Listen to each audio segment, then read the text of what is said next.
علاقہ سورگز خزدار میں پیغام قرآن کانفرنس بسلسلہ دستار فضیلت طلباء کرام کے اعزاز کے موقع پر ایک عظیم الشان جلسہ کا انعقاد کیا گیا۔ پیغام قرآن کانفرنس سے جمعیت علماء اسلام ضلع خزدار کے جنرل سیکرٹری مولانا عنایت اللہ رودینی، مولانا عبدالسلام وہیر، مولانا عبدالحلیم مینگل فیروز آبادی، مولانا عبدالحکیم مینگل، مولانا مولا بخش و دیگر نے خطاب کیے۔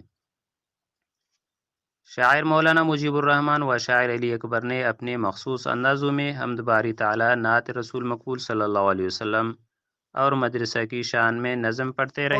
بغارت ختم نے پانائے نور اخذ فرزار ناشان اے نور مدرسہ جامعہ معارف العلوم نے مدرسہ جامعہ معارف العلوم نے کہ ملنا روشنی عرشان اے نور۔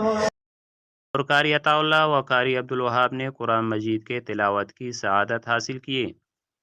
اس موقع پر مولانا عبدالصمد شیخ الحدیث جامعہ اشرف المدارس سورگز خزدار، مولانا نور اللہ سمانی، قاری غلام قادر محمد شعیع، سائیں محمد شریف، مولانا عبدالماجد، میر عبدالحفیظ محمد زئی، مولانا بلال احمد مردوئی نے خصوصی شرکت کی۔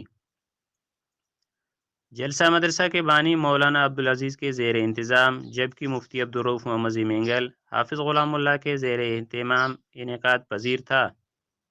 اسٹیج سیکرٹری کے فرائض مولانا میر اللہ و عبدالبصیر نے سر انجام دیتے رہے۔ رپورٹ یحییٰ مردوئی، نمائندہ خصوصی، تشریح نیوز۔ ہماری مزید اپڈیٹس حاصل کرنے کے لیے سبسکرائب کر لیں تشریح نیوز کا یوٹیوب چینل اور لائک کمنٹ کرنا نہ بھولیے، اور فیس بک ٹویٹر پر بھی ہمیں فالو کیجیے۔